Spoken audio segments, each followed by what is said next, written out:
Disable welfare trust of India સંચાલિત દિવ્યાંગ શિક્ષણ સંકુલ ખાતે 2 જુલાઈ બુધવારના દિવસે ભગવાન જગન્નાથજીની રથયાત્રાનું આયોજન કરાયું હતું. આ અંગે ડિસેબલ વેલફેર ટ્રસ્ટ ઓફ ઇન્ડિયાના ટ્રસ્ટી રચનાબેન પહાડિયાવાલાએ જણાવ્યું હતું કે રથયાત્રાના દિવસે ભગવાન સ્વયં સામે ચાલી અને ભક્તો પાસે જાય છે. આ રથયાત્રામાં દિવ્યાંગો પોતાની દિવ્યાંગતાના કારણે જઈ શકતા નથી અને ભગવાન જગન્નાથજીના દર્શન કરવાની ઈચ્છા હોવા છતાં દર્શન નથી કરી શકતા. દિવ્યાંગોની આ ઈચ્છાને પૂર્ણ કરવા માટે દિવ્યાંગ શિક્ષણ સંકુલ ખાતે 2 જુલાઈ બુધવારના રોજ સવારે 11 વાગ્યે ભગવાન જગન્નાથજીની રથયાત્રાનું આયોજન કરવામાં આવ્યું હતું. સ્કૂલમાં જ્યારે રથયાત્રા નીકળી ત્યારે બધા બાળકો એમ કે સાહેબ અમને લઈ જાઓ. મેં કીધું કે હવે રથયાત્રામાં લાખો લોકો હોય, હું તમને ન લઈ જઈ શકું.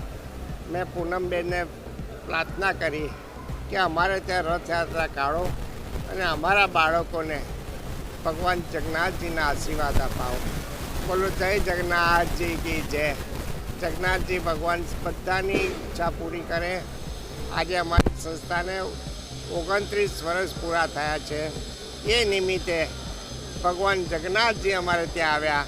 હું હૃદયપૂર્વક એમનું સ્વાગત કરું છું. ભગવાન જગન્નાથ ભગવાન કી જય.